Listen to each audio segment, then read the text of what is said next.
Hello, everyone, and welcome to the Omega Metroid podcast. My name is Andy Spiteri, reunited with Dakota Lasky. Dak, how was your trip? Oh, it was great. It's probably the first, I think, real vacation I've been on in over a year. So that was pretty cool. Went out to Colorado, did some skiing and snowboarding. I'm currently quarantining at the moment. But yeah, that was nice. I was all masked up. I was pretty much outside, just it's on the mountain most of the time. Got to relax, get away from work. I love skiing. It was my last ski for the year, and it was probably the best skiing I've ever done in my entire life. I hit like 12K elevation at one point, which is 12,000 feet. Since I don't know how you do it in Canada, but that's a lot here in the States. We do the same thing. Okay. So you understand. But so that was a good assumption to make, yeah. I don't know how y'all do it up there, if you do it in kilometers or whatever, but meters. But yeah, it was awesome. Some of the best skiing of my life, like fresh pow, going through trees, off cliff sides, like mountains. It was awesome. It was so cool. It was nice to burn some vacation days I had saved up from last year. So yeah, it was a lot of fun, and now I'm back at home quarantining. I've picked up a new hobby. I bought myself two Xbox One Kinect cameras, and I'm trying to build a DIY motion capture studio in my apartment, which has been fun to say the least. It's currently not so successful, but it's been fun to dig into. And if anyone is good at that stuff, if you know any motion capture stuff or how to rig animations and work with skeletons in Blender or Source Filmmaker, hit me up. I would love your help because I've hit a brick wall, so to speak. But it's been a lot of fun. I'm glad to be back. I listened and took a listen to last week's episode with Rod. That was a good fun time, and it seemed like you two were right on point for that topic. So I'm glad to be back there. Yeah. That being said, yeah, how you doing? You know what? I'm doing great. I was gonna say you would love it up here because we got so many like ski hills and places and whatnot. We actually Calgary back in I think it was '88 had the Winter Olympics, so we have like some pretty rockin' ski stuff still and snowboarding stuff. So that's awesome. If you're into that stuff, you'd be loving a trip to Calgary, I'm sure. But I'm doing pretty good. Nothing really fun or exciting to report for me, unfortunately, other than I am continually trying to finish the latest inspired by Metroid game that we're playing. I don't think I'm going to finish it, and I will spill my guts on that when we get to that. But nothing terribly exciting, nothing out of the ordinary. I do want to give a quick shout out there to any Metroid artists that happen to be looking for just some work, or if they're looking to just help out another pod. Our buddies over at World 11 Podcast have been looking for artists to make some Metroid art. So if you're interested in that, give them a follow and connect over on Twitter at World1_1 podcast. But nothing terribly exciting on my end, unfortunately. But I am excited to unravel the mystery and peel the layers back and dive into the anomaly, the myth, the fable known as Metroid Dread. Yeah. Wow. Metroid Dread. What a game. The game that never was, really, I think. I can't think of a game that has never come out that I've wanted to come out so much and really never did. And obviously, as a Metroid fan, it could have been awesome. We're still waiting for it or something like it. It's so crazy to go back and read through a lot of like what happened with Metroid Dread, because we still don't know really too much. And honestly, after going through the history again today and over the weekend, it doesn't seem like there was really much there to begin with. But it's still fun to go back and relive some of it, because I remember some of the reporting. I remember being hyped for it year after year. And even learning some stuff I didn't know, until I had done this dig. So, I love these kind of history, episodes. I know we did one on, like, the history of Metroid Prime and its development. That's one of my favorite episodes that we've done on the show. So I'm really looking forward to this one. And digging into the history of Dread was a lot of fun. So I'm hoping everyone enjoys it.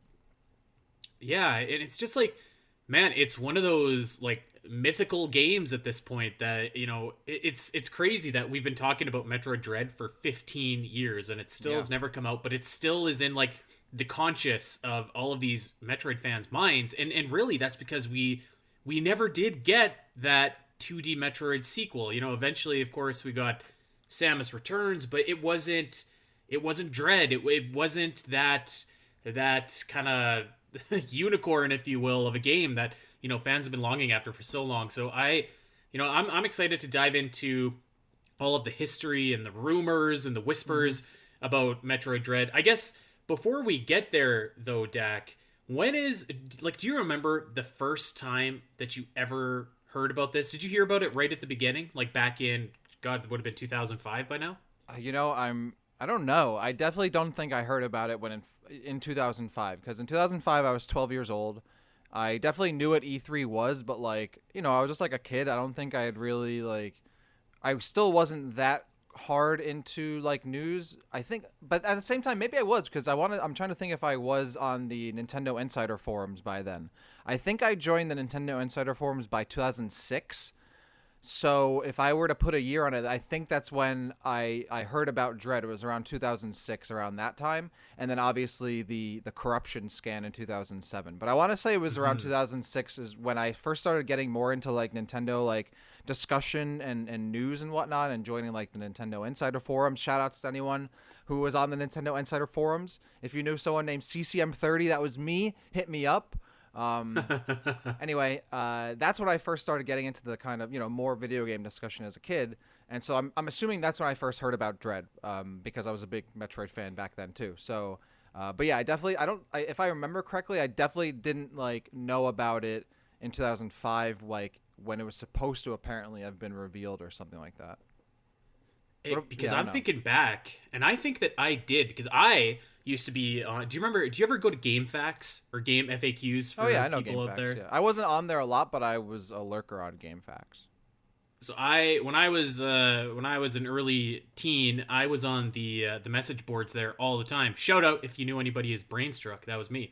And I used to go onto board 8, which was their character contest board, and I was always kind of, there was a mix of games and social talk and whatever. And I remember someone talking about Metroid Dread, and by this point, I was a huge Metroid fan. I was, I'd played Super Metroid Prime. I'd played every Metroid game that there was to play at this point. So I was so excited. And then, I just remember that Metroid Prime 3 scan and just being shell shocked when I finally got there, because we'll get to this when we get there in the episode, but I was oh, I'm sure it's coming, yes, and it never did. So I remember that being just a massive moment for me. I don't know, it's just an interesting tale of how all this came to be, and how it's kind of Metroid legend at this part. But I guess let's start from the beginning. You got one heck of an analysis here on the timeline of Metroid Dread here, Dax. So I'm just gonna throw it over to you. I'll offer some thoughts, but I'll let you drive the ship here. Oh, for sure. And shout outs to Wikitroid, the Metroid fandom, Metroid Wiki. This is where I got a lot of these sources from, and I just sort of digged into the sources behind the Metroid Dread page there. So if you are, want to follow along a little bit, that's certainly not a bad place to start. Also, shout outs to the Wayback Machine, because I had to use that to recover some of this information and do a little bit more of a deeper dive, into the game, or not game, or whatever. So shout outs to them. So let's do it. So let's get into it. And I love this history stuff, so I'm really excited to go into it. Yeah, we got to start back in 2005. May 2005 was E3 2005. I was 11 years old at this point. My birthday's May 30th. So I wasn't even 12 years old yet. I don't even know if I knew what E3 was at that point, maybe.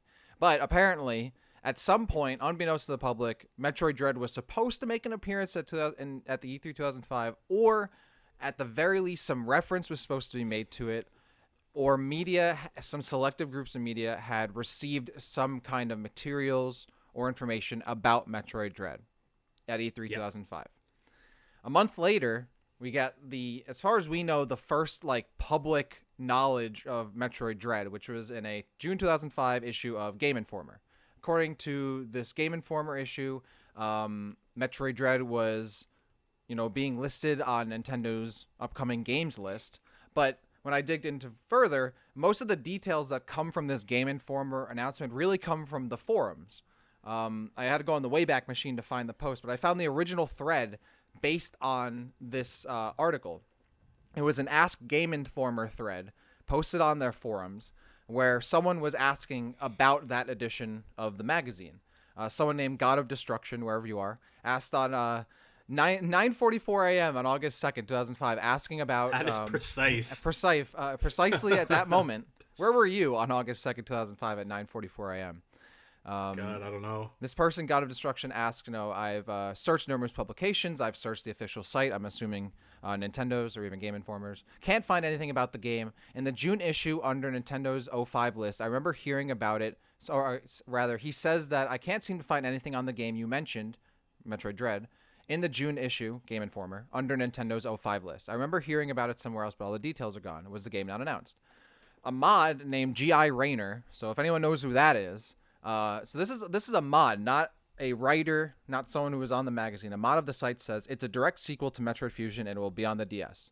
Another mod says, beautiful gamer, they haven't done it officially, but Nintendo reps certainly aren't denying Dread's existence. At E3, I'm assuming E3 2005, some Nintendo of America guys were a little surprised that there wasn't at least a video of it during the press conference. Take that for what it's worth, I guess. So it seemed like these mods either were talking out of their behind or they were privy to some kind of information that was likely shared at that past show that year, but never was officially announced. So my yeah. 2 cents here. That's the first we heard about it. Because a little bit later in the timeline too, we're gonna hear about this internal like memo almost with upcoming releases, and all of those games would eventually be released, with the exception of Metroid Dread, and that's where IGN editor Craig Harris says that he first learned about Metroid Dread. So I think that it is somewhat reasonable to assume that the Game Informer people probably saw this same internal memo, but maybe it just strikes me as weird because like it seems like if they saw an internal memo, they probably weren't supposed to report on it, but then they went ahead and did it. These forum moderators kind of strike me as, and this is just me freestyling and assuming, and I have no idea, but to me, I would say like these are probably moderators that kind of treat Game Informer as the Bible. Like whatever Game Informer publishes is going to be correct, it's going to be right, and they're going to defend that. That makes sense to me, but I wouldn't say that it's a stretch that someone at Game Informer did in fact see this internal memo, because even a few years prior, I don't know if you remember this, Stack, but Nintendo kind of did the same thing where like they listed Perfect Dark Zero and then they immediately took it off, but then like everybody knew that game existed. And so this kind of almost feels like the same thing, except it didn't quite get listed as much. It only got put on a memo that went out. So I could see this. I could see Game Informer getting their hands on it. But it's weird that they reported it. See, I feel like we might be tripped up here by the words internal memo, because I don't think that's exactly what they saw. What I think they saw was Nintendo probably, and all the developers who show any game at E3, probably provides E3 a list of games and maybe like a short synopsis, some details about the game to E3, so E3 can, list the game on their media and all that, right? Or have that information available, or be prepared for it internally for the presentations. What I'm thinking is Nintendo shared that information to E3. That's the information that Game Informer saw. That's the information that Game Informer probably saw, and then it maybe trickled down to the mods, maybe on some IRC chat or something, right? And then they reported it. And likely, this is the same information that IGN also saw and also reported on. Because later, as we'll talk about, Craig says how he apparently saw a synopsis. They have the story. I'm thinking that I don't think Craig ever really saw, and we'll get into this, the actual story or script of the game. I don't think he ever saw that. What I think he actually saw was the same synopsis of the details of the game that Nintendo provided to E3 for a planned showing at E3 2005, which then they probably decided not to do, and then told E3, hey, we're actually not doing this. E3 stopped, any kind of push for Dread that they probably had, or whatever it was, any plans for it, and that was that.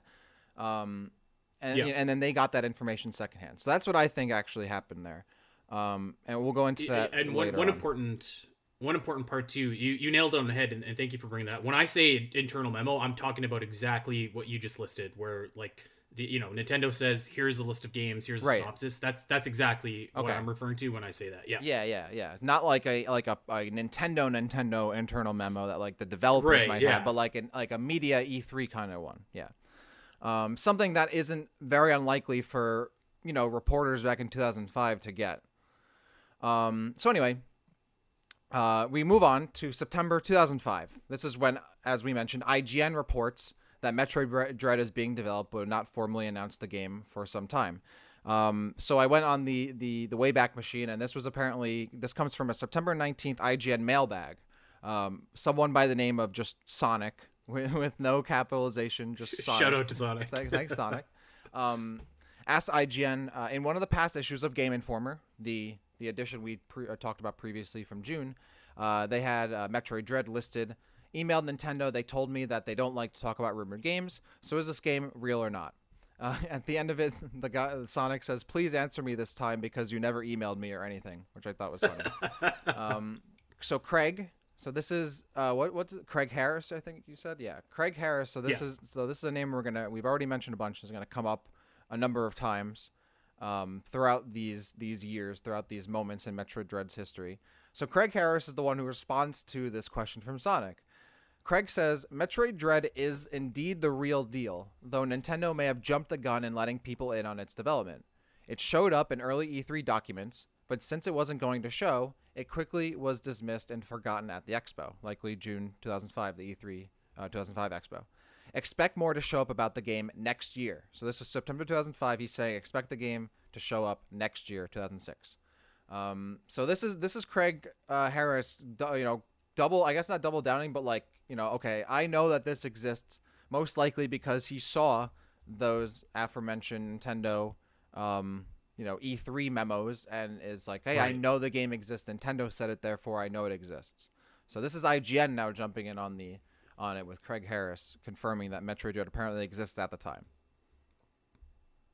Yeah, and you know what? I was following IGN, pretty regularly back then, and Craig Harris was, I don't want to say he was like the Jason Schreier of that era, but he was probably the closest thing to that. And I remember when he said something, there was a lot of credibility behind it. So, I was just like, okay, well, if Craig is saying this, like I feel like he's not just saying it to get clicks or to drum up needless speculation, because IGN doesn't need that. Right. So there was definitely something that he saw. Obviously, he pretty much just flat out says that what he saw is what we talked about earlier with like the E3 documents that Nintendo would have provided with the synopsis of the game. It is interesting because he kind of speculates later that he knows like the story in detail, and I tend to agree with you that he probably just saw this and that was that. But when Craig said this, I was like, okay, well, obviously, where there's smoke, there's fire here. So I was pretty confident in Metroid Dread coming out. Yeah, for sure. Obviously, by then, at this point, I think I knew what IGN was, and growing up with games media as it kind of grew up over the years, that IGN was like, kind of the place to get news, one of the only places. So yeah, you're right. They didn't need to like lie about this kind of thing. But at the same time, I always, going through this, it always made me wonder like what Craig actually saw, because as far as I know, he never actually explicitly says what he saw. Which is always, because if you saw something like that at this point, 15 years later, he might not remember it. But I feel like over the years, there must have been an opportunity to be like, okay, this is what I actually saw, which makes me, think like, did he actually see anything? Because if I had seen something, if it was only 3 sentences of description, it's not the whole story, but at least say, okay, this is what I saw. This is what I remember, blah, blah, blah. So I always thought it was interesting that he never actually says what he saw. He just says that he saw it. So after that, IGN had reported on it, Game Informer reported on it, but it seems like it's all stemming from something that was seen at June 2005, E3 2005, that never was shown to the public. Throughout the few months after that, from end of 2005 into 2006, we get some kind of reports here and there that are essentially regurgitating what Game Informer and IGN had said. There was a site called Nintendo Next website, apparently, that said on October 7th, 2005, that this game was canceled, but they didn't give a source, which I find ironic because the Wikitroid itself doesn't give a source for this claim either, and I couldn't find the website anywhere on the internet. I couldn't find it on the Wayback Machine. I couldn't find it on Google. I couldn't find it anywhere. So I don't know if this ever actually happened. I would put a huge grain of salt on that. I don't know if this ever really happened. But then 6 months later, well, not 6 months, but about 4 months later or so, my math is horrible, February 2006, official Nintendo magazine lists the game as having a possible release date in November 2006, only for the next issue in March for them to say that it's coming out sometime in 2006. And you pointed that out to me. I actually skipped over that because this is, as far as I know, a real official Nintendo magazine, or was at the time. Yes. Yeah, this is huge because this is Nintendo officially acknowledging Metroid Dread, maybe even directly or indirectly. But so official Nintendo magazine was basically the United Kingdom equivalent of Nintendo Power, and it's now defunct, but it was around until I want to say about 2011 or so, maybe somewhere around then. But this was an officially licensed Nintendo magazine, and I don't think that the editors or the editor in chief probably worked directly with Nintendo very much. So it is possible that they could have, made a mistake like this, and it's just an honest mistake. But it definitely gives weight to, we're acknowledging it, and here is its potential release. And then obviously someone at Nintendo, maybe at Nintendo, did reach out and say like, hey, your timeline is a little bit off, or maybe the editors just caught it after it went to publication. But enough of a stir was made that they went back to rectify the mistake upon second printing. So this is a very important detail, I think, because it's really the first time that officially on paper, not rumor, but like on paper, we have proof of Metroid Dread. And it kind of starts and continues this theme of like Nintendo never really acknowledging, but also never really denying the existence of Metroid Dread. So this is the first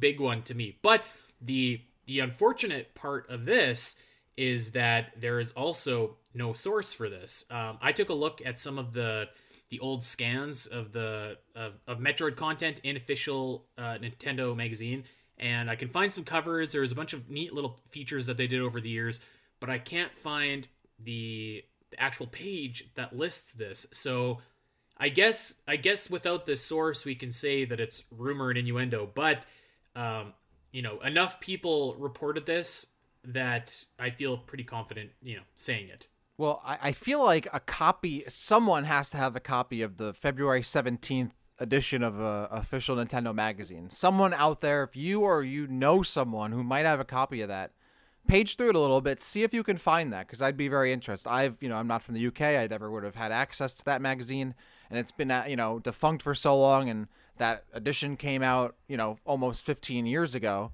actually over 15 years ago now, that it's very likely that it doesn't exist, but if someone has that, I'd love to see it. I think you make some good points, but I'm going to disagree slightly, because I still don't think this is official proof.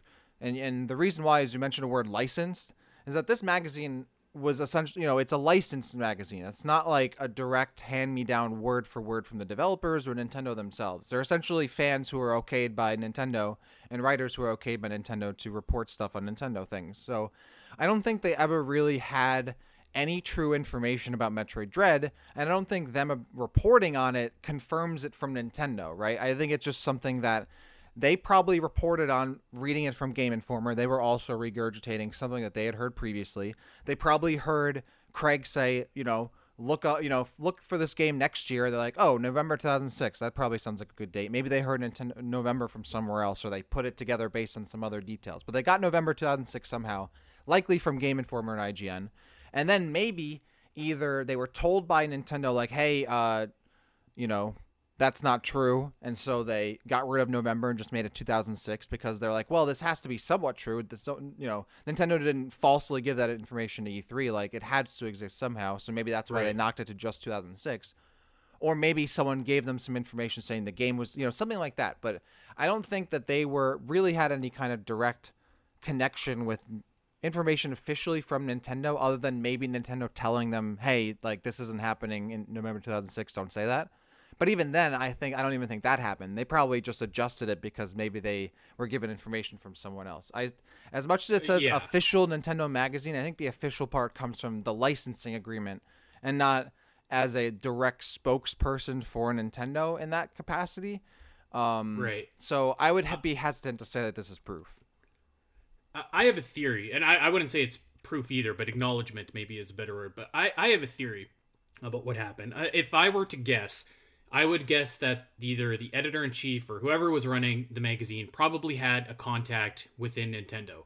And, someone to kind of feed them, give them general direction, what's coming out, what we're writing about, et cetera, et cetera. Right. And this contact, he's probably not high up on the Nintendo food chain, right? Like, this guy isn't the one making decisions about the games or whatever. Yeah, probably so just some guy. I could see this contact maybe saying, because I do believe that Metroid Dread was being worked on. I could maybe see him saying, there's this Metroid game coming out. You can write about it if you want. And then they went ahead and did that. And then someone at Nintendo was like, hey, pal, like this Metroid game isn't, it's not even ready to be announced, let alone reported on. So tell them to take it out.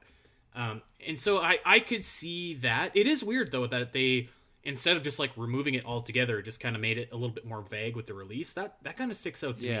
But I could see that taking place. I certainly don't think that official Nintendo magazine reporting it is like any kind of proof, but it is, to me, it's at least acknowledgement that like if that were to make it into a licensed Nintendo product, like someone somewhere had to at least be working on this game, and this game did have to exist in some form or fashion. Yeah. Well, at that point, the speculation and news for Dread kind of crawls and comes to a halt at that point. About a month later, after that official Nintendo magazine, well, around the same time the second edition came out, where they changed it to just 2006 instead of November 2006, another gaming news website, Insider, with a hyphen, not the Nintendo Insider forums, just another Nintendo website, they report on a single story, quote-unquote, post on March 23rd, 2006, that Nintendo DS editor Craig Harris was asked about the status of Metroid Dread, and he responded saying that the game was too early to show at E3 2005 and that it could be shown this year, 2006. I only mentioned this because I thought it was odd that they were commenting on the IGN mailbag that we already talked about back in September of 2005. But when I went and looked at the article on the Wayback Machine, the article writes as if it's news. They talk about it as if it's new information on March 23rd, 2006. And I always thought that was interesting. I mean, I thought that was interesting when I read it. I don't think it means much, but I'm thinking, just looking at it from a macro perspective, that they might not have known about the Metroid Dread stuff until that official Nintendo magazine stuff came out, and maybe then they heard about it and reported on the information they then learned from IGN. I don't know. Yeah. I just thought it was odd that they reported on the IGN mailback 6 months later. Doesn't seem to play into anything, but yeah, just something interesting. Doing reporting for Zelda Dungeon on news and whatnot for the last couple of years, this is exactly what you just said. It's kind of, I don't want to say sloppy reporting, but, very, very frequently something will make the rounds, die down, and then a couple months later it will, for whatever reason, make the rounds again, and you kind of got to double check and see if you've already reported on it or whatnot. So I think that this is definitely just a case of that. Well, it certainly seems like it was, because nothing comes from it after that. And in fact, nothing comes from Metroid Dread, it seems, for over a year, until August of 2007. All you Metroid fans know why that month is important, because Metroid Prime 3 Corruption releases for the Nintendo Wii in North America, both the United States and Canada. I also found out that it didn't even release in Japan until, I think, 2008, which I thought was interesting for the Wii. It wasn't a global release. It wasn't even that close. But anyway, I'm sure you all know where I'm going with this. And Metroid Prime 3 has a scan that it has a reference to Metroid Prime Dread. On the same day that Metroid Prime 3 comes out, I'm going to butcher this name, Casamassina. Is it? Casamassina, yeah. Casamassina. Casamassina. Matt Casamassina of IGN posted an article about Metroid Dread called Metroid Dread Nearing Completion. And you don't even need the Wayback Machine for this one. It's still up on IGN sites. You can go read it right now if you'd like without using it. So the article goes back to how in 2005, 2 years earlier, IGN got hold of official internal Nintendo software They got hold of an official internal Nintendo software list that revealed a number of key DS games set to be announced in the future. So that's how it's written exactly in the article. So even though we've speculated that it's, E3 media documents, And that's how they were talked about in the 2005 IGN mailbag. They say official internal Nintendo software list, though I still think it's the same thing. Anyway, all of the games on that list, like you said earlier, like Super Princess Peach and a bunch of other games, were eventually announced and released except Metroid Dread. The article goes on to say that the game was rumored to be a traditional 2D sequel for the DS, but was never publicly acknowledged by Nintendo, stuff that we know. And then talks about the scan. We talked about or tweeted about this on the Twitter account, and it's a scan that you all know in Metroid Prime 3 Corruption that has a reference to a Project Dread or Dread Project in the game, which obviously, considering its time proximity to the news at the time, seems like a direct reference to Metroid Dread. The scan specifically says experiment status report update: Metroid Project Dread is nearing the final stage of completion. So not only does it reference Metroid Dread, but it also hints that the game is apparently going to be done soon. So obviously, this was a huge thing. I definitely remember this back at the time. I thought this was, everybody thought this was like confirmation. Matt speculates that this is either Nintendo is planning to release the game and they gave Retro the okay to hint about it, or Retro was having fun at the expense of Metroid fans, which we learned turned out to be true. But yeah, at the time, I don't know if you remember this, but I definitely remember, reading this article, maybe not this article specifically, but reading stuff about it, reading the scan, talking about the scan on the Insider forums, and being very convinced that this was confirmation that the game existed. Oh yeah, this shot through my body like a lightning bolt when I saw it playing Metroid Prime 3. I will never forget that. That might have been the thing that stuck out to me the most playing Metroid Prime 3. I do want to, before we talk about the scan, I do want to say too that Mr.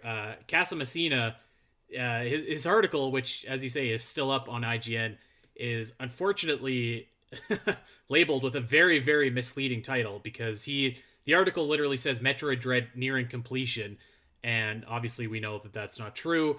And what he's referencing is the scan itself. Right, so yeah. Kind of a misleading article. Maybe not the best article that Certainly clickbait. One could have had. Yeah, It's a very clickbaity title. But nonetheless, yeah, I remember going through and finding this scan, and it's like a hole in the wall scan. Like it's not at a, I don't even think it's at like a red terminal. It's just like your everyday blue terminal. So it's like 1 in a million in the game. But yeah, this was, how else are you supposed to take it other than this fabled project, which everybody knows about at this time, directly referencing Project Dread. And not only that, but it's almost done too. So it seemed to me like an announcement was imminent. And this is at the time too when Metroid is like, Metroid is doing pretty well. It's pumping out a bunch of different games in fairly quick succession.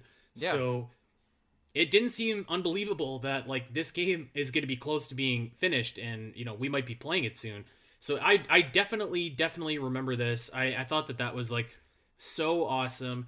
One thing that sticks out is the Retro developers try and play this off as like a coincidence, or they say that they're like not that clever or something like that, which is like obviously the most ridiculous lie through your teeth thing that you could ever possibly say, because like there's no way that this wasn't intentional. And one of the developers, who his name is escaping me, he eventually does admit that this was intentional. But when I remember reading the interview, I think it was with like MTV or something like that, where they were grilling the developers about like this Metroid Dread line, and they like were insisting that it was just a joke or not a joke, just a coincidence. And I was just like, come on, man, there's no way. Yeah, well, you've spoiled the next section of my timeline here, Andy. But yes, that is what happens. I'm so sorry. But yeah, so that is something that Retro comments on. Before we move on to that real quick, I did want to notice, using the Wayback Machine, you can go back to specific times the site was like scraped for information.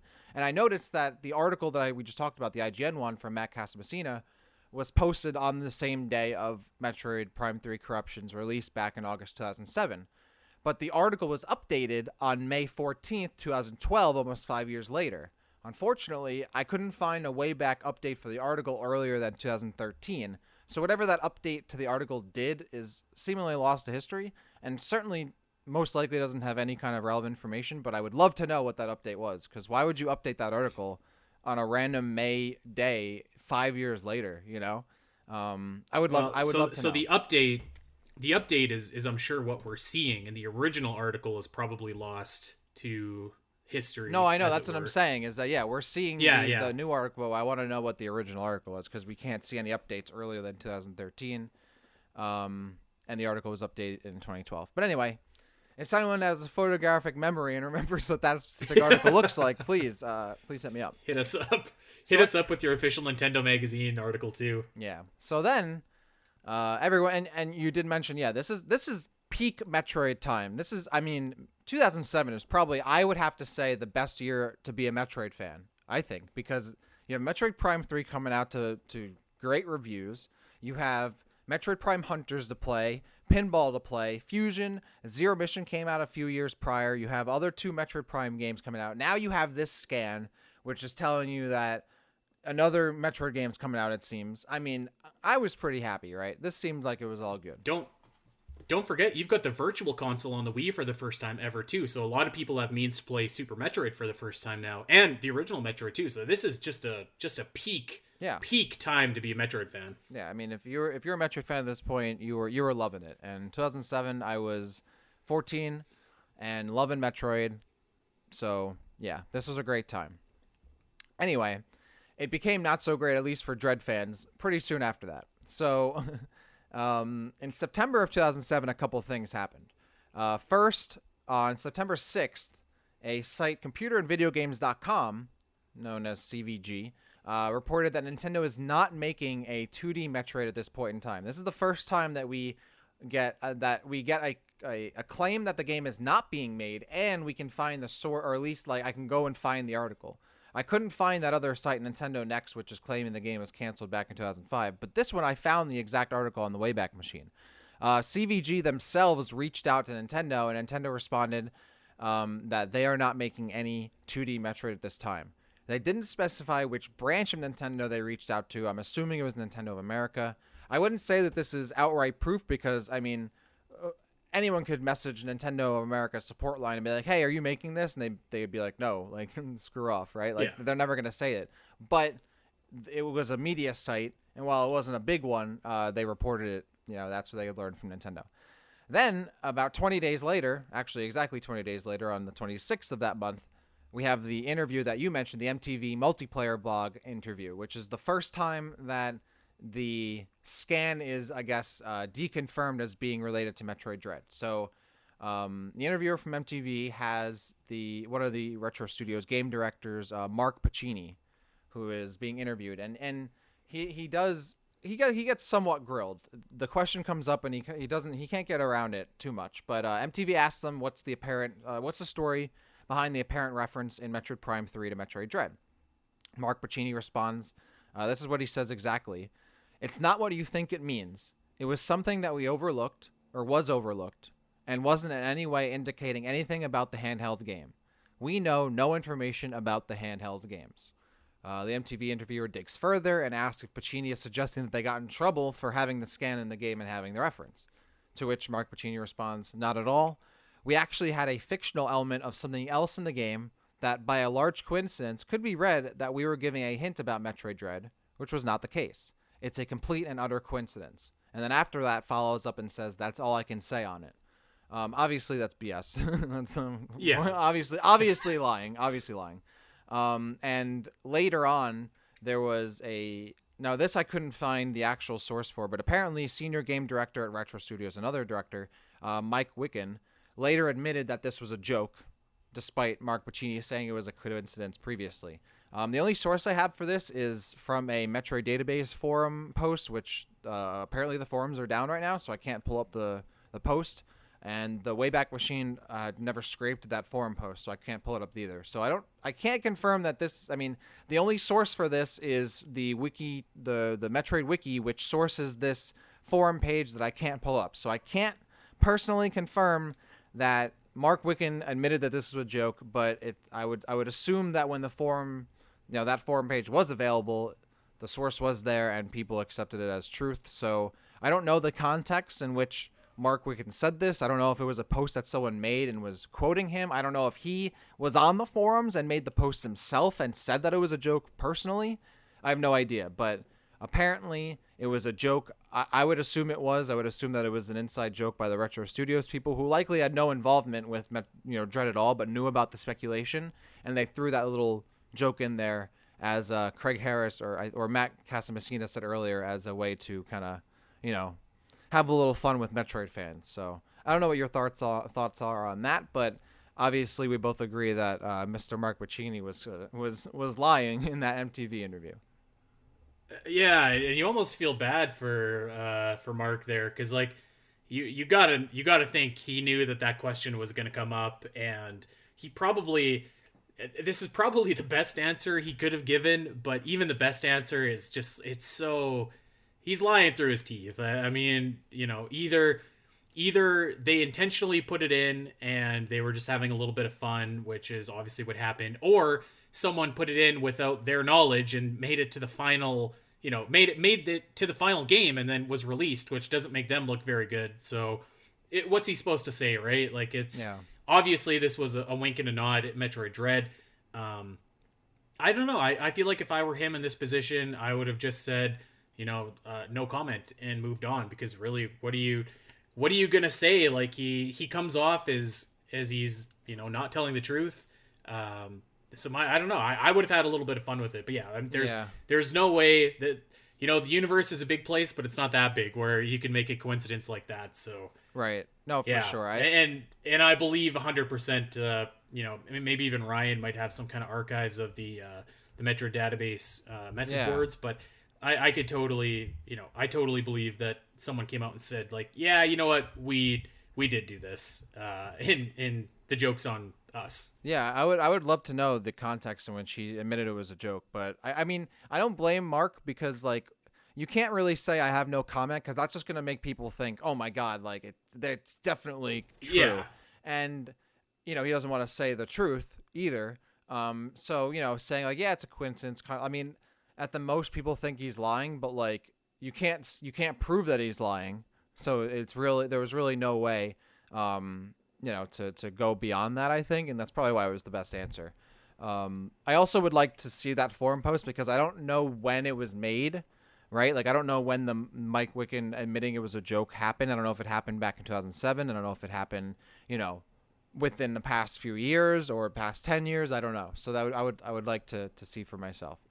But anyway, that's Retro kind of first confirming or deconfirming any kind of connection with Metroid Dread, and this is where the timeline starts to get it starts to get dreadful, I think, because this is where the deconfirmation or deformations, I don't know, just everyone saying it's not a thing starts to happen, and we skip all the way to June 2009.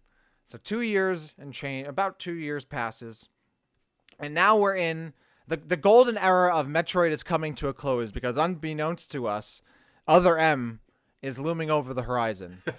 And at E3 2009, Other M is revealed, I believe, and that's when Yoshio Sakamoto is interviewed a bunch about Metroid. So this is where we start to get a bunch of information coming from Sakamoto himself, or lack thereof. So at E3 2009, Kotaku interviews Sakamoto and Team Ninja producer Yosuke Hayashi. And at the time, I believe Other M had just been announced, so they're interviewing them about it. Obviously, Team Ninja and Sakamoto were working together to produce that game. And they slipped them some questions about Metroid Dread. So Sakamoto, in that interview, claims that he's familiar with that game, but says that Other M is different. He continues and says, the day may come when Dread hits the stores, but this one, Other M, is something that's completely different.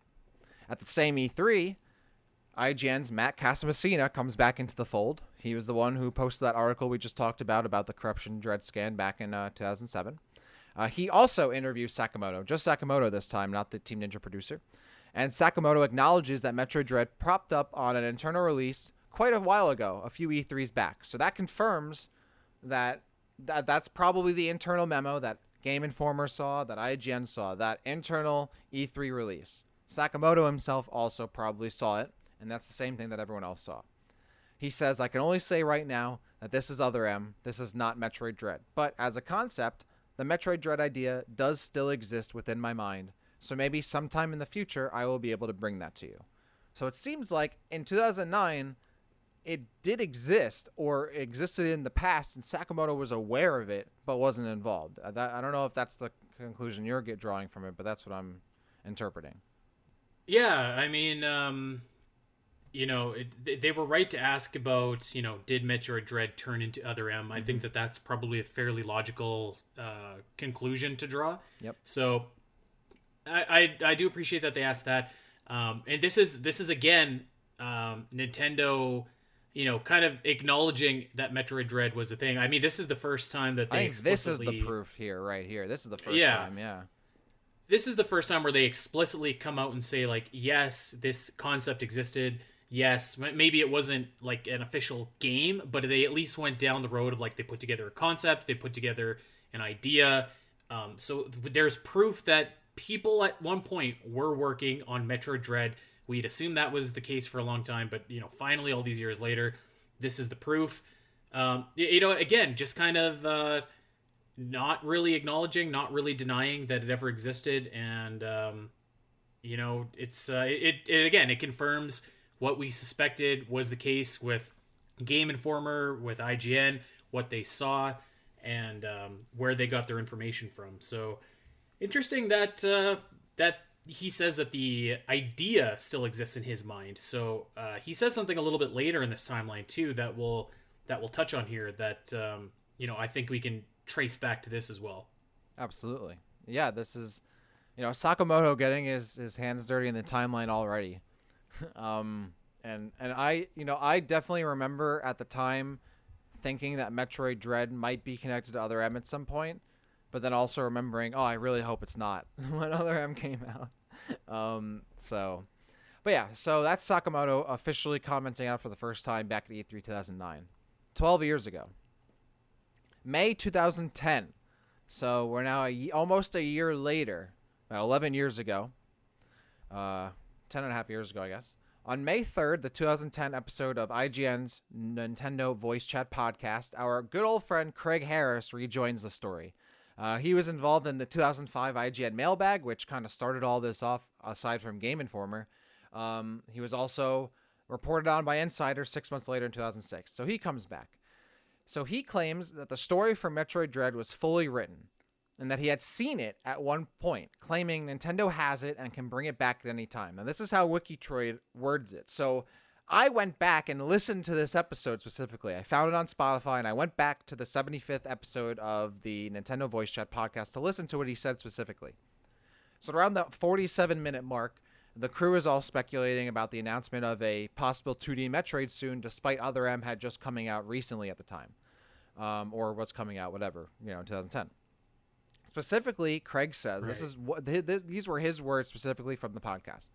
They still have Metroid Dread, at least the script for it. They do have the story. I saw the synopsis of the game and know it exists, and they pulled the plug at the last minute. But I know it exists, and they can always bring it back.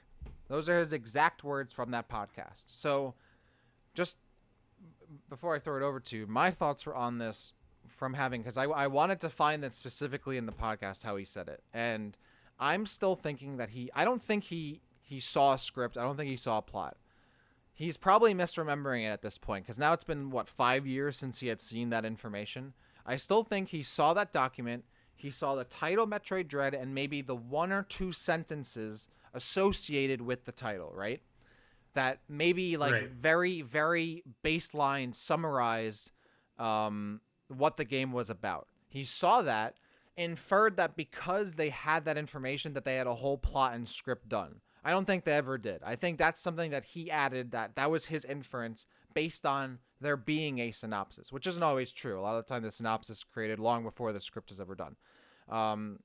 So I think him saying they do have the story, at least the script for it, they had Metroid Dread, I think that's him basing that off of a conclusion he made on the synopsis he saw. Because again, I really think that he saw that synopsis, which was one or two sentences, glean the details from it, but didn't actually remember what he really read, the actual text, because he's never said it.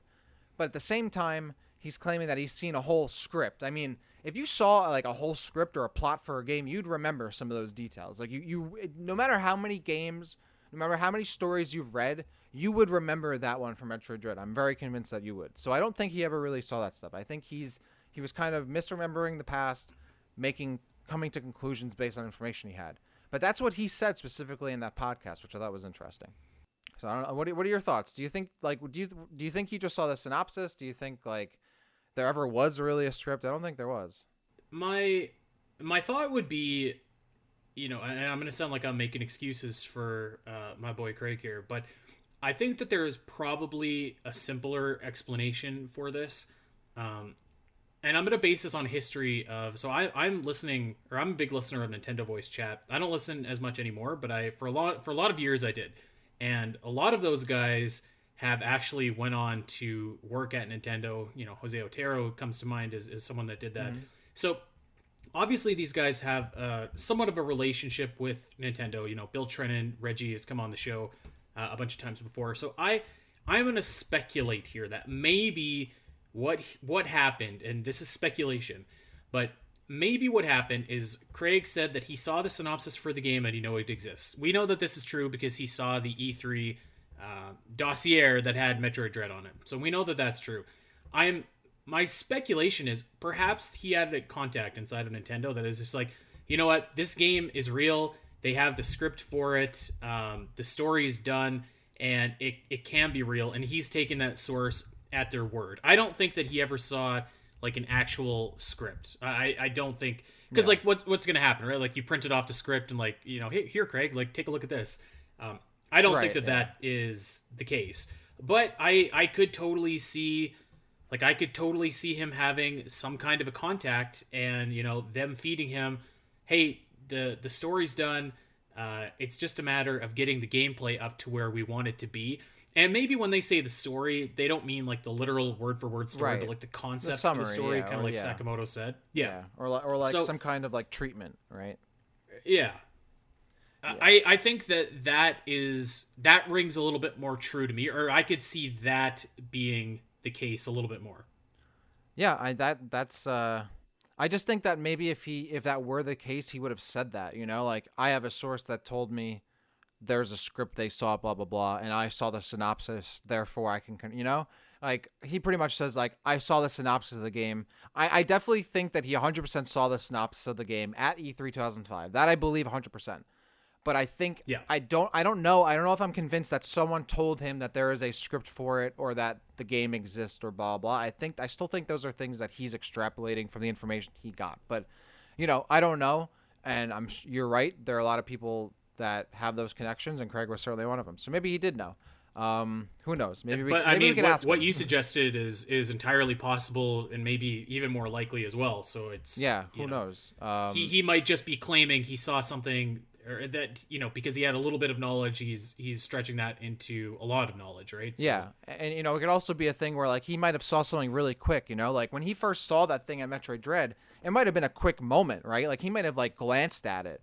Or like just quickly saw it in like the heat of a moment, and like and something that happened at E3, and maybe wasn't able to remember it that well, and maybe didn't even think too much of it because he saw it and he was like, oh, a new Metroid game, right? And like, oh well, this will probably be announced, and didn't realize, or at the time when he saw it, that like all this stuff would happen later and never actually be announced and never actually be released.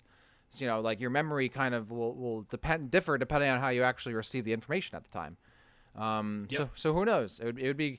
If only to be a fly on the wall at that certain information at that certain moment. But later in the episode, by the way, I continued to listen, and they talk about Metroid Dread again actually on that episode, which WikiTroid doesn't mention, but they do a Q&A towards the end of the episode with some more like mailbag questions, and someone from Bolivia asked them if Other M was still the official name, or if Dread was supposed to be the official name. And I thought it was funny because everyone on the podcast is still like, yeah, we're still not sure if Other M is the official name. We think it's a working name. And they wonder if it sounds cooler in Japanese because it obviously doesn't sound cool in English. I thought that was a funny discussion. So, but even back then, they were like, what's up with this name? And I definitely remember myself being like, what's up with Other M? Like, And turns out Other M was the Octopath Traveler of its day. it was. It really was. It walked so Octopath Traveler could run. Yeah. So that kind of this is now we're in 2010, which is I would say still in the territory of Dread could come out, but it's been a while since like Dread had been known about. I mean, we're looking back at this game almost 16 years later, right? 15, 16 years later, Right. and that's been a long time. But this is still 5 years later, which back then I think was a long time, especially for like Nintendo game development. Like can you really think of any games that like for Nintendo that were announced in 2005 but then came out in 2010, for example? Like I can't really think of too many. Nintendo games very often don't have like don't become vaporware. You know what's sad? The only game I can think of that was announced and is still not out yet 5 years later is Metroid Prime 4. Oh yeah, it's Metroid Prime 4. Yeah, that's another one. And and keep in mind too, September 2010 here, I think we're 2 years out from the Nintendo 3DS. So Dread was being released as a DS game. So, even if all the stars would have aligned and it would have came out, we've got a new handheld console on the way. Right. And at this point, Other M was on the way too. So spirits were high for Metroid fans until the end of 2010. Or around, during 2010, I guess. So later in September, Other M finally comes out in Europe. I think it came out in Europe after it had released in other regions. So Games TM, which is now or was acquired at some point by Games Radar, which still exists, interviewed Sakamoto on the day of Other M's European release in September of 2010. So Sakamoto again kind of dodges the question. He says, "I cannot deny the existence of such a project in the past, but cannot say if it will be what I move on to next or not. I'm sorry, but we'd like to keep that game a mystery. After all, there's been a lot of speculation surrounding Dread, and my hope, if at all possible, is to reset the situation at once and start from scratch." So this, I think, is really, again, just a non-answer from Sakamoto, but the next bit of information is really going to really open things up. And this quote, I think, has a lot to do with what I'm about to talk about. But I think Sakamoto was always of the side that Dread wasn't being developed by him or people he knew or his side of the Nintendo development, and therefore he wasn't involved. And also, if it was being involved and then being developed and then he were to be involved, he would rather it be of his own ideas, right? He didn't want to jump onto a project that was already being developed by someone else if it was being developed. And that seems to be his position on it. He doesn't seem to be involved at all, really. Yeah, on one hand, I think that, obviously we knew that Sakamoto came up with the concept for Metroid Dread, so he must have been involved to some extent. Well, did we know that? I don't think we know that he came up with the concept. He had said earlier... he said the concept was in his mind. The Dread... Yeah, I don't think that meant that I don't think that he came up with the concept. I think he heard the concept and just... It stayed in his mind, I think, is what he meant by that quote. I don't think he was saying he came up with it. I think he would just... It was still something on his mind. Either that, or someone was working on Metroid Dread and he kind of had his own idea of how he wanted Metroid Dread to go, which could explain why the incarnation of Dread that existed never made it out. But I think that is a telling quote, because I think that this is when Metroid Dread like really officially died. Like when he's saying like, you know what, if possible, let's just reset it and start from scratch. Like that to me is just like, okay, Metroid Dread is dead. Yeah, like it's dead. Yeah. It's not, and if it comes out, it's not going to be anything like what we all heard and what we all saw back in 2005. Mm-hmm. So this is a telling quote from Sakamoto to me, because like, this is it for Metroid Dread. Yeah, it seems like it was. It does seem like Sakamoto knew, like it does seem like the game was being developed separately from Sakamoto and his like development like branch, and he knew of it but wasn't involved and thought, okay, like that's a cool idea, but if I were to work on it, I'd want to restart. So now we go to another 5 years later, July of 2015. So now that's only that's 5.5 years ago, not too long ago, right? We're now getting more into the current modern era of gaming, I guess.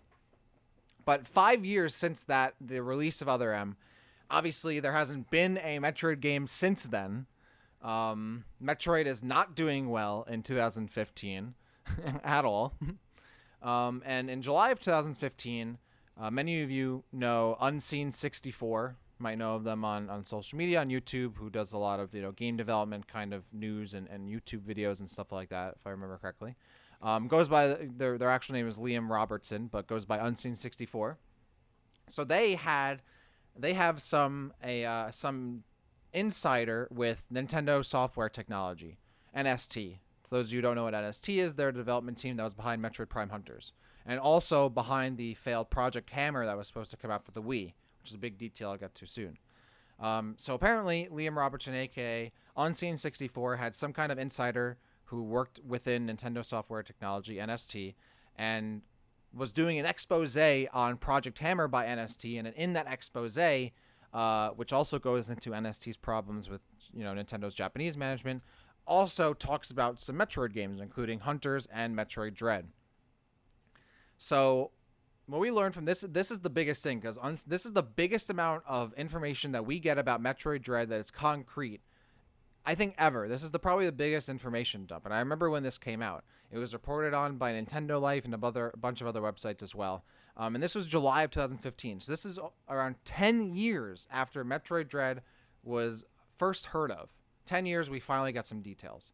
So apparently, Metroid Dread was actually in development. And there was a working prototype of Metroid Dread that had been created around 2008. If we go back to 2008, that was around the time where, Retro Studios had made a reference to the game 1 year prior in Corruption. There have been talks about it from IGN and Game Informer. So it seems like there was some merit to all of that. Anyway, that prototype was shown in secrecy to Nintendo of America staff around E3 2009. That's around the same time that Sakamoto is interviewed by Kotaku and IGN, and Sakamoto mentions the game but says that Other M is not involved in it. Anyway, so that prototype was shown to Nintendo of America staff around E3 2009. Apparently around that time, it was also no longer being called Metroid Dread and was graphically similar to Metroid Fusion. The source stated that NST was considered a priority studio for development of the game, but was dropped when Project Hammer, that Wii title that never came out, failed. Further, they also commented that NST wasn't involved at the time, but was apparently also on hand when Nintendo of America saw the project in 2009. And later, it seems like, and we'll go into this later, that the prototype was actually developed by Nintendo Research and Development 1. So that prototype was developed. It seemed like it was going to get handed off to NST, who worked on Metroid Prime Hunters, but they didn't get it. The name Dread was apparently never prominent in the project, and for those people who did see it, according to Nintendo Life and that insider, it literally looked like a port of Metroid Fusion for the Nintendo DS. So a lot of information right there. A lot of information. What are your thoughts on all of that? That's a lot of stuff right there. Whew. Yeah. Okay, so I'm going to work backwards.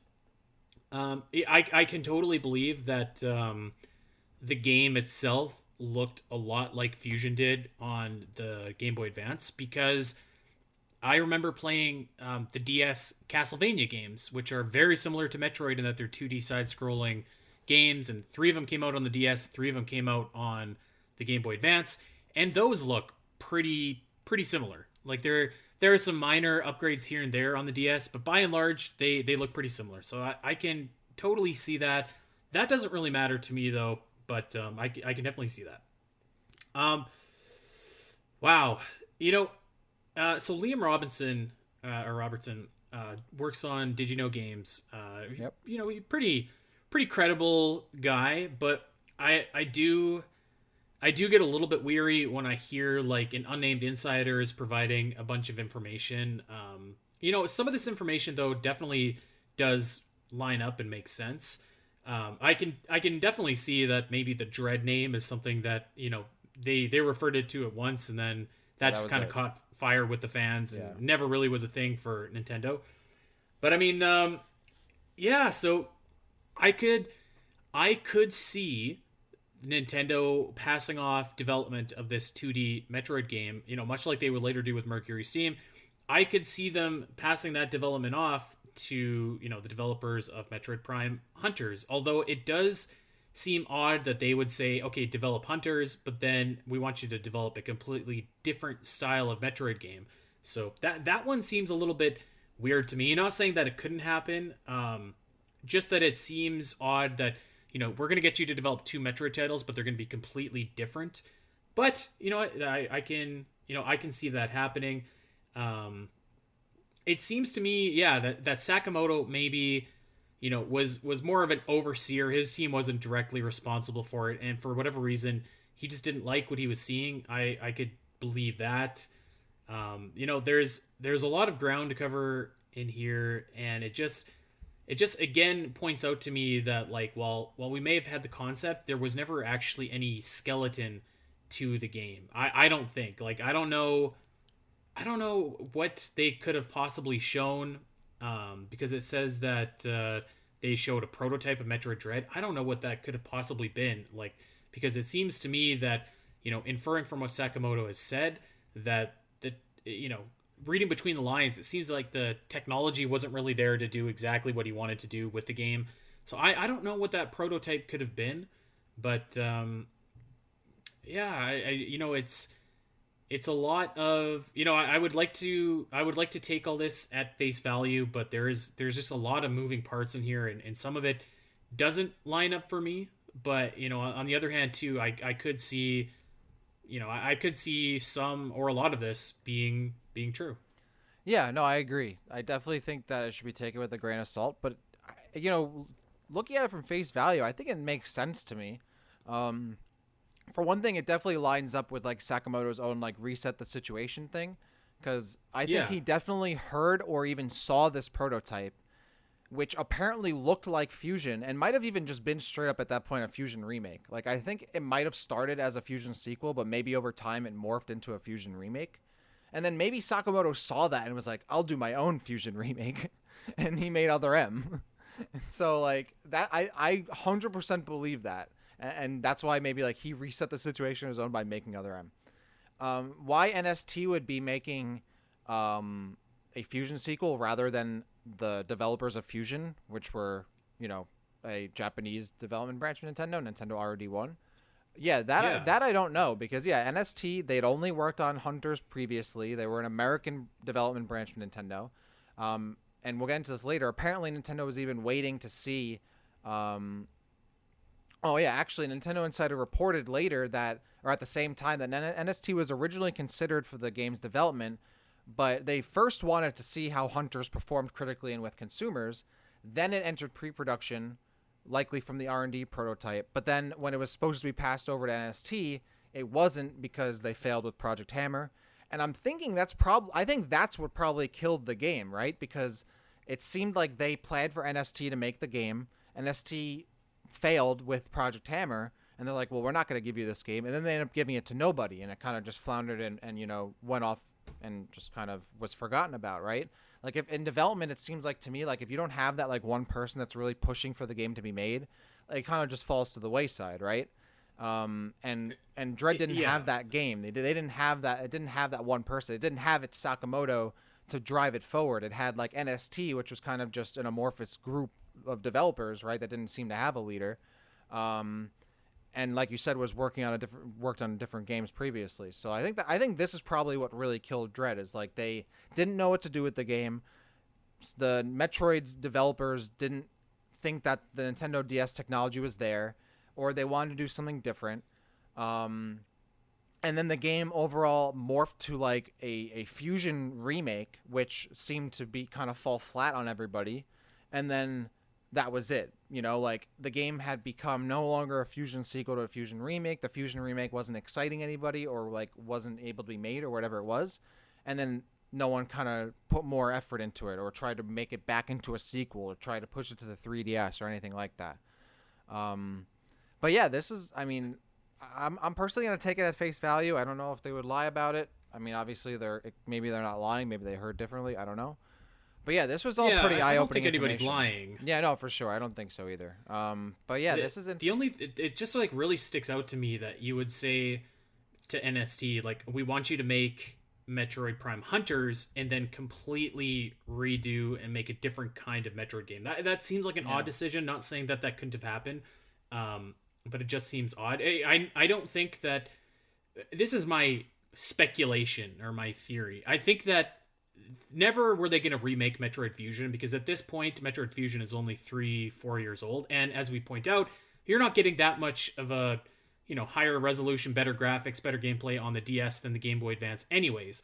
I could see them perhaps taking Metroid Fusion, the game, putting it on the Nintendo DS and using that as like the skeleton of the game, and Sakamoto not being super impressed with that and saying like, no, this looks exactly the same, and we need to do something better to make this stand out. I could see that happening, and then if Sakamoto is not 100% behind the concept, or maybe not the concept, but like not 100% behind how the game is going to be delivered, him just kind of being like 1 foot in, 1 foot out is really, again, what really spells the end for Metroid Dread. Yeah, no, I think that definitely could be the case too. I mean, I remember when Metroid Fusion was first showed off at E3, like I don't remember, but going back and watching it, it looked like kind of like a weird, like almost Super Metroid on the GBA. Like it didn't look as good as the actual Fusion product ended up being. So I wouldn't be surprised if like they showed off this kind of janky looking old GBA looking Metroid and they weren't really impressed with it.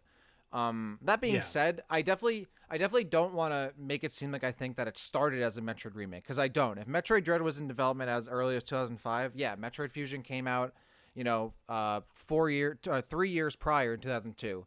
Didn't need a remake at that point. But I do think that there's a solid chance that by 2009, 7 years later, a Metroid Fusion remake was more likely and might have been what the game morphed into. I do think that is possible. Maybe that's maybe that's also why it had Fusion graphics, because it might have literally been a Fusion port. But I also agree that really solid chance that they were using the Fusion engine or graphics or whatever as a base for the prototype as well. I think both are likely. Who knows? I guess we'll never know. I would love to see that prototype or whatever it was. I wonder if it exists in some capacity somewhere, right? I doubt it, but who knows? And that to me is the other thing that sticks out, because like we have this prototype, but we've heard Sakamoto say like all I have is the Metroid Dread idea or the concept. So it never sounded like there was actual pen to paper. Well, so that's what I'm saying. That's is interesting. I don't think I don't think Sakamoto is saying that he came up with it. I'm thinking he heard of the idea or saw the concept, and then that was something that stayed on his mind. I think there were two separate things. There was the actual Metroid Dread that was really in development in a prototype, and then the version that Sakamoto wanted to make maybe, or that was in his head that he didn't make, or then ended up making Other M. I think that's what happened, because I definitely don't think that he's saying that he came up with the idea.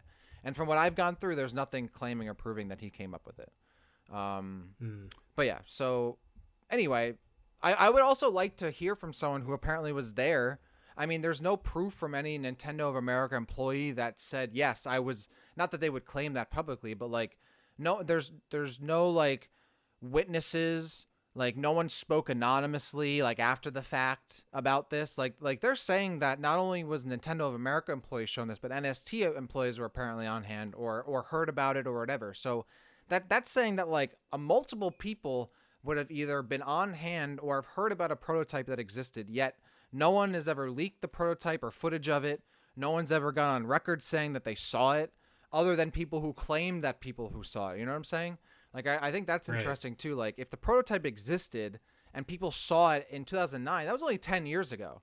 And that, I mean, I feel like there'd still be someone who around who could claim, who would be able to say yes to that effect, right? And be like, yeah, I was there. Yes, I saw it. Or no, that never happened. No one ever saw that. Or I don't know. It was shown to only maybe only certain people saw it. I don't know.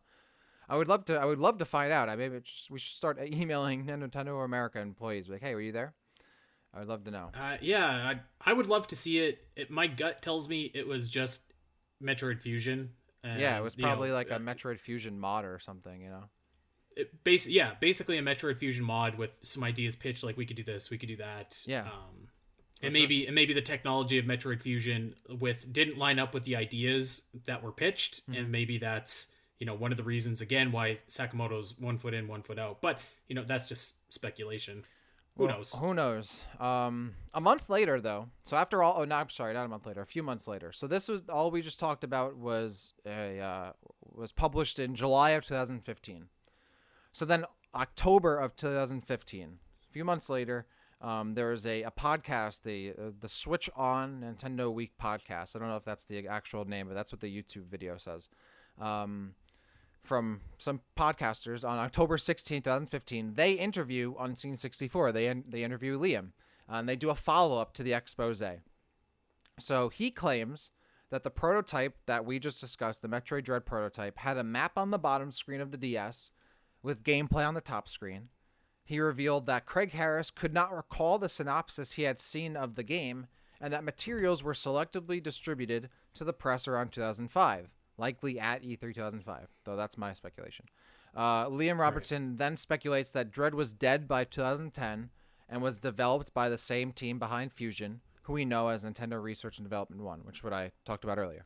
So this is just going on, claiming like, and this is probably the story that, I mean, this is what everyone kind of runs with afterward, right? Like what Nintendo or what Metroid Dread would have looked like, right?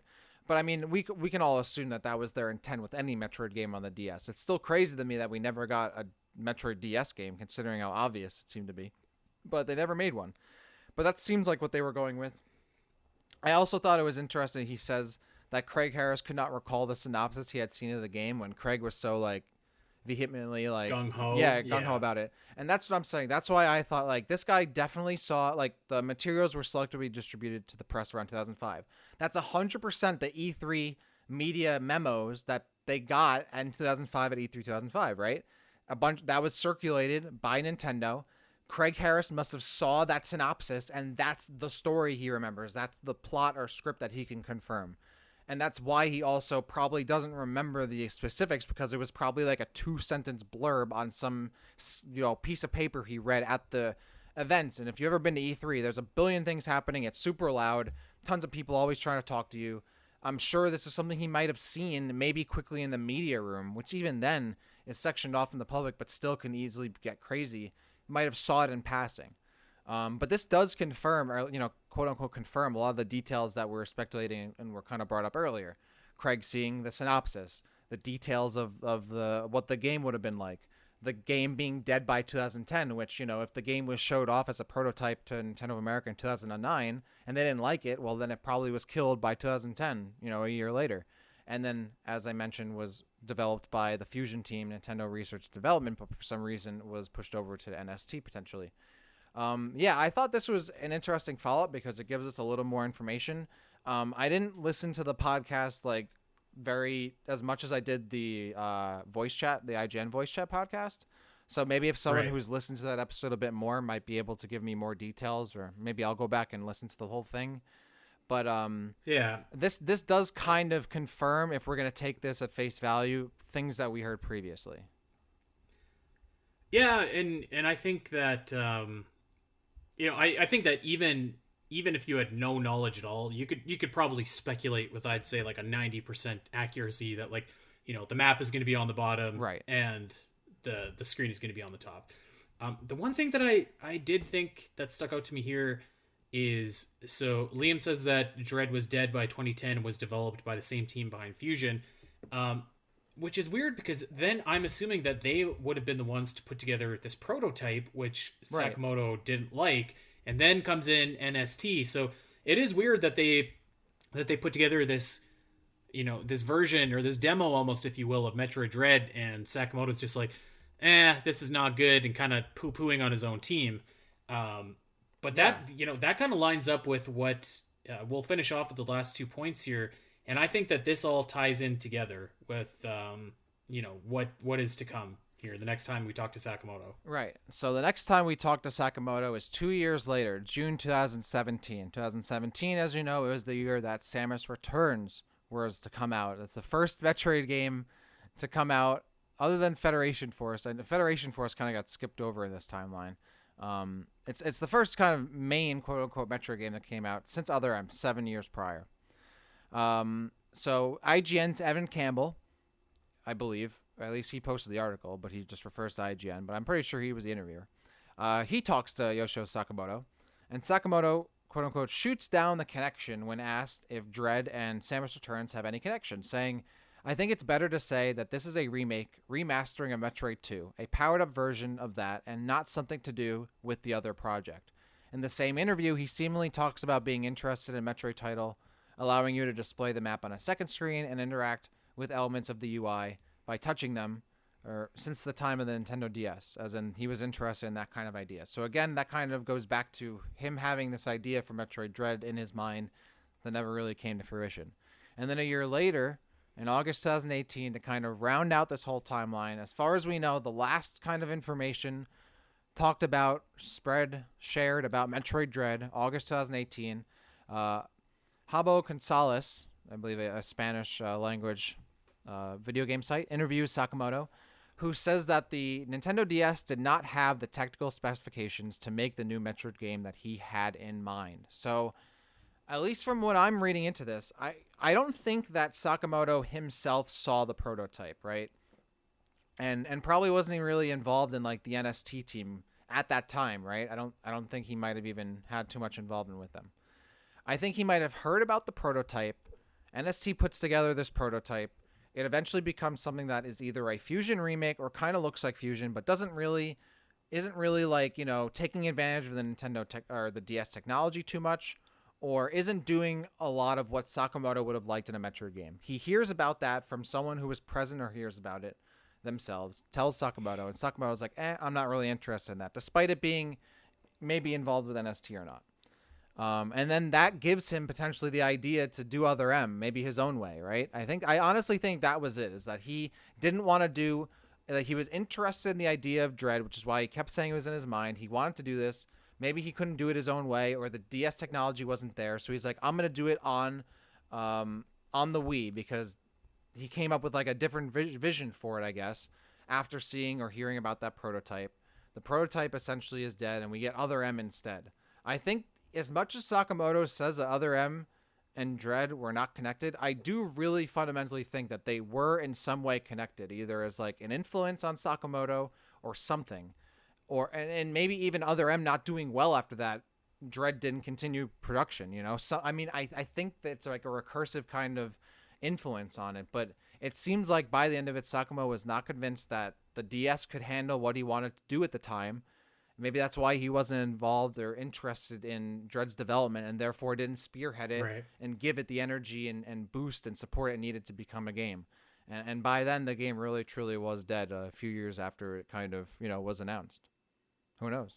I think the line right there, that the DS did not have the technical specifications to make the new Metroid game he had in mind, is really what killed Metroid Dread. So I'm going to put the timeline together here as best as I can.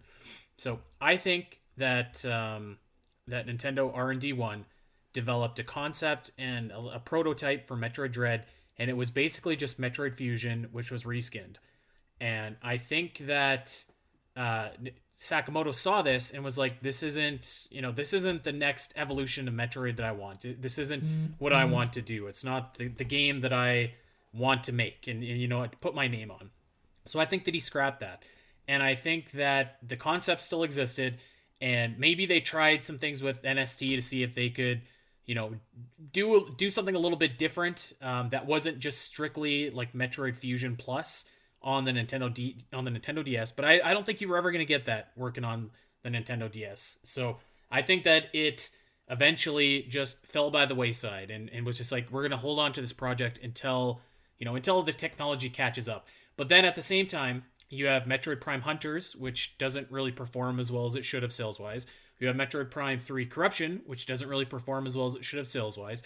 You have Other M, Federation Force, etc. All these games, even Samus Returns, God bless its soul, which don't really perform all that well. And so I could see them just being like, well, we're not going to devote resources to this right now because the series is on kind of a downswing. Maybe, right? Yeah. But I think that as much as he says Samus Returns is, its own version, it's its own thing, I think I could see a lot of the concepts that he would have wanted to potentially put into Metroid Dread being present in that game. Stuff like the melee counter, stuff like the, kind of the 2.5D graphics, stuff like the more buttons, all of that stuff. I could see that existing as at least like the blueprint for how he would have wanted a new 2D Metroid game to control. Because Yeah. I think if we are to get a new 2D Metroid, it's gonna be a lot like Samus Returns. I think that.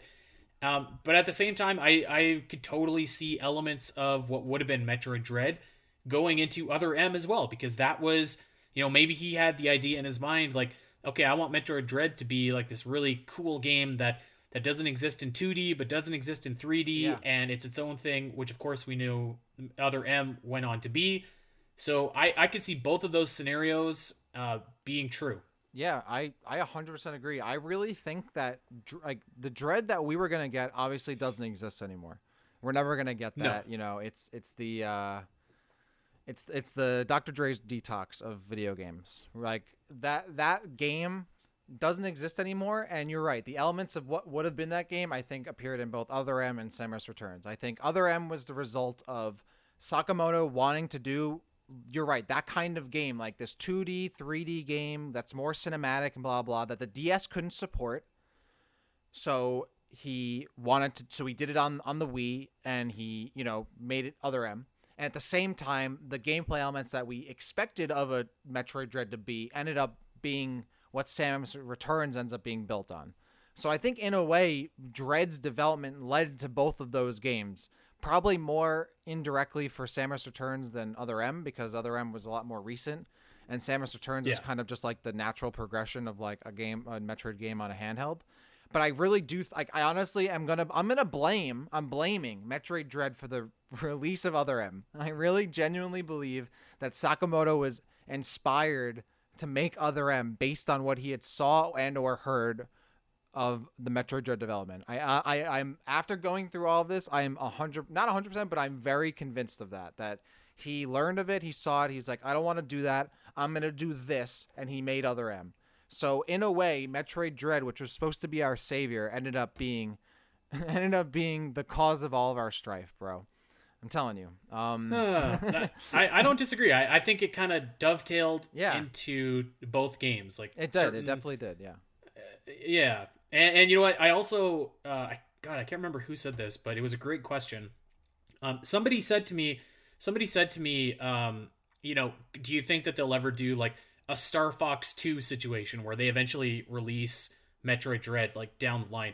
I don't think there is enough of Metroid Dread to ever release. I really don't think that this, like, as a concept, sure, maybe there is a start to finish, but as an actual game, I don't think it was ever, there was nothing there to release. So I don't think that we'll ever get that. I love that people still talk about Metroid Dread like 15 years later, 16 years later. It's just, it will never die until Nintendo literally releases a game called Metroid Dread. Yeah. Which I kind of love. I 100% agree. I will not be satisfied until Metroid Dread comes out. And I hope no one else is either. And you brought up the questions. We actually did ask people for questions on this, so I think we should try to get to a few here. We tweeted about it back on the 28th, a couple days ago. If anyone has any questions about the fabled Metroid Dread, and we had a couple listeners on the show ask us some questions. So I don't know, were there any questions that stood out to you, or we just want to go through all of them? I'll pick a couple. Let's take a couple, because we're running long here, and I think that we've answered a lot of the questions through the course of our show here. But let's do a couple. Let's do them rapid fire here. So Drake, God, I'm gonna butcher this. Draconaquest asked, would it have been a 2D sprite work, or would it have tried 3D models like Samus Returns? In my mind, it was going to have been 2D sprite work, and Sakamoto didn't like that because it wasn't 3D models. So I think that is fairly likely. I agree 100% with that. Yep, and that's why we ended up eventually seeing what we saw in Samus Returns.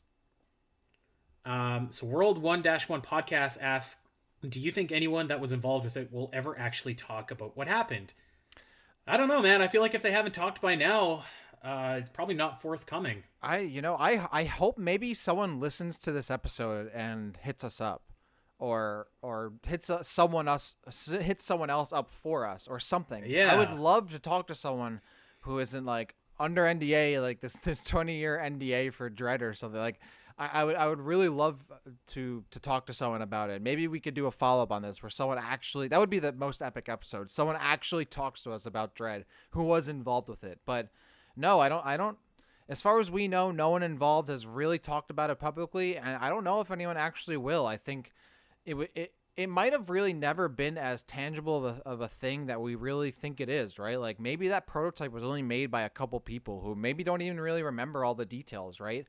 Or it was handed Yeah. off to some contractors. Like it might be a lot less of a game than we think it is, even after going through all of this and knowing that it was pretty much just a prototype and some synopsis, right?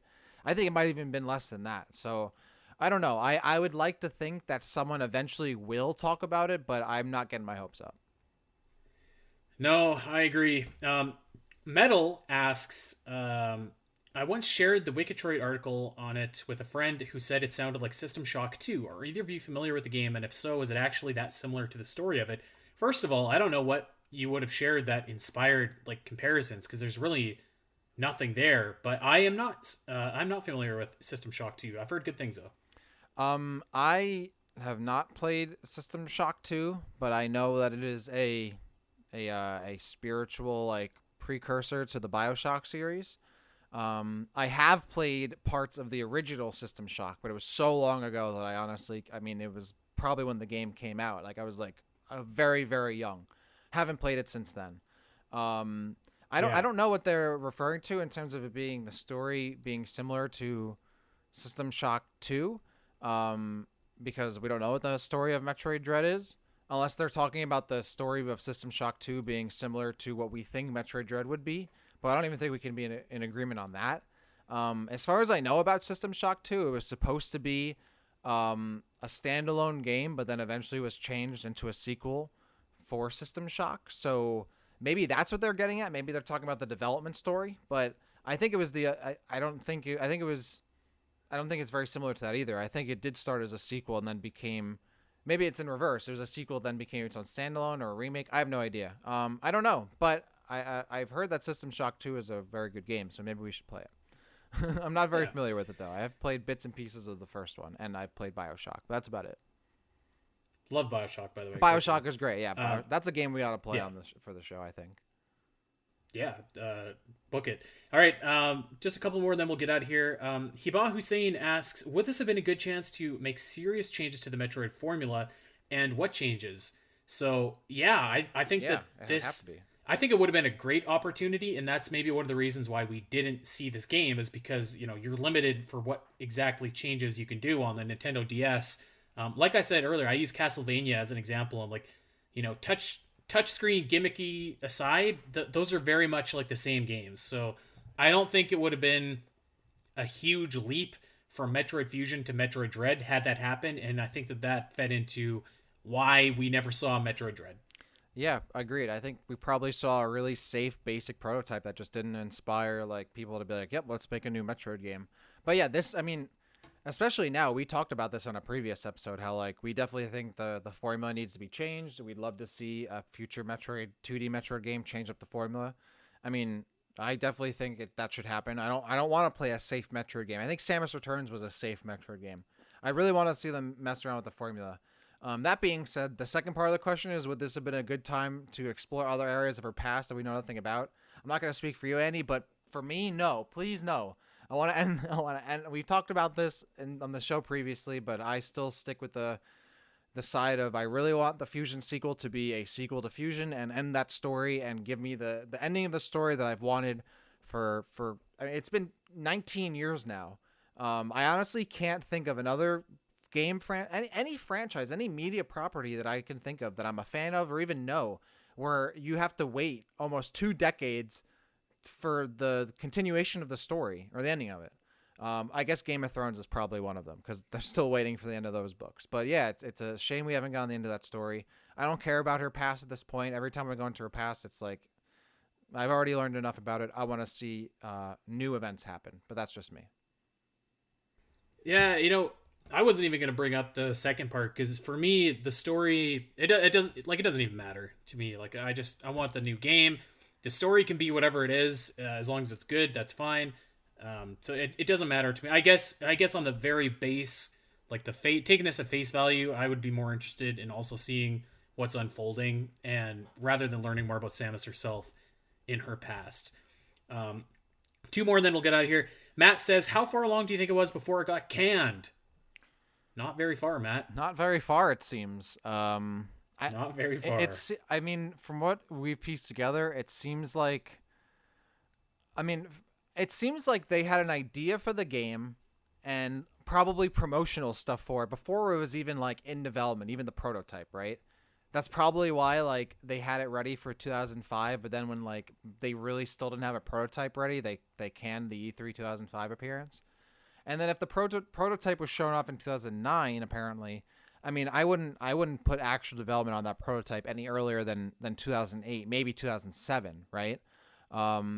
If because I doubt a prototype would be worked on for any longer than that. So, I mean, it was probably a flash in the pan in terms of how long it actually really existed. It probably existed as an idea for several years up until 2007, 2008. Then they slapped together a prototype, and within 2008, 2009, like that was the actual lifespan of the game, quote unquote. That's what I've interpreted. I'll give an actual reference as to what I think, like a comparable reference for people to make an easy comparison to. I bet you that the prototype was shorter than the opening of Super Metroid, where you go into Sarah Station and get the baby Metroid. I bet it was shorter than that. Yeah, So yeah, I agree. yeah. All right, last one. Yeah. Griffin, Big Griff, shout out to you, asks, if Metroid 5 involves Samus being on the run from the Federation, will she have some kind of cool cape? This is a famous image among Metroid fans. It's from the manga here. I don't know. I'm not really digging the cape look, but I would be happy if it showed up for some people. But I think that Big Griff, you're probably never going to see Samus in a cape if I had to place my bets. Yeah. All of us fans of people wearing armored power suits, Halo has the same thing from the marketing materials in the commercials from Halo 5, where Master Chief is like in a desert wearing like a Snuggie. I don't know what it is with armored people needing to wear a cape that would not do anything because they're already wearing armor. Especially in Samus's case, because at least Master Chief is like shaped like a person. So like he could at least like kind of like obscure his identity a little bit, despite the fact he's like almost 7 feet tall and like a walking tank. Like at least a cape would kind of like make him look like a vague humanoid person. But like if you're looking at this image, like the cape goes over her big shoulder pads, so she still looks like Samus. Like it would still look like her even if she was completely obscured by the cape. So it wouldn't even do that. I think the only thing it does look cool though. It looks cool. It looks cool. I think that would be cool is if that was part of her character, is if Samus was only wearing it solely because she thought it looked cool. Then I would be okay with it, because I don't think Samus would be dumb enough to really think that for wearing it for the intended purpose would actually work. Or maybe she's in a desert where like the wind and the sand is so strong that it could like destroy her armor and she has to wear a cape. But then like, is the cape stronger than her armor? I don't know. Sick image though. If Metroid 5 involves Samus being on the run from the Federation, I absolutely think it should. I hope it is. And yeah, screw it. Give me Samus with a cool cape. I'm down for it. I think it looks awesome. And I think character-wise, if they just had it so that Samus thought it was cool or something, or she was doing it for some other reason other than like a practical reason, which wouldn't be effective, I'd be down for it. So yeah, why not? Give Samus a cape. Well, there you go. That is Metroid Dread, the entire history in its entirety. Wow, that was a lot of information, a lot of rumor and innuendo. Dak, you did a great job putting this timeline together, bud. Yeah, man. I hope everyone enjoyed it. It was a lot of fun to go through. I think this is a pretty comprehensive history of the game as far as we know, and hopefully maybe someone has that magazine, that official Nintendo magazine edition that scan. Maybe someone has video footage of that prototype. Maybe someone has a connection to someone who was there. Like that's what I would love to come from this episode. If someone were to follow up with us and be like, hey, we'll make your history even more comprehensive. But yeah, this was awesome. I learned a lot, even more than I thought I knew about Metroid Dread. I wonder where God of Destruction and G.I. Rayner and Beautiful Gamer are from the Game Informer thread that started all this off on June 2005. I wonder how Craig Harris is doing. Shout outs to him for showing up in this storyline time and time again. That MTV interviewer, Mark Pacini, all the players in this story played their role very well. But yeah, it was great. I love going through the history, the Metroid Prime history episode we did is one of my favorites, and I was really happy that we were able to go into the development of my favorite non-game game of all time. So yeah, I hope one day we get Metroid Dread, even if it's just in name. And yeah, hopefully we get maybe one day the timeline from Metroid Dread will continue, and we'll be able to do a follow-up episode and start where we left off. I would just lose my mind if in Metroid Prime 4, whenever that eventually comes out, there's also a Metroid Dread reference. That would be so great. Oh man, I hope so. I hope so too, man. All right, well, that is going to do it for us. This has been a long one, but thank you for listening and sticking through the timeline with us. The hits keep coming here on the Omega Metroid Pod, because we are back next week with Inspired by Metroid, our first one in a long time. And anybody that's been following me on Twitter knows I got some thoughts ready, but that is going to be for next week. For now, we are going to get out of here. Well, I would like to thank everybody for listening and for following us on Twitter too. We're over 500 now, 500 followers, so that's really cool to see. Give us a follow at Omega Metroid Pod.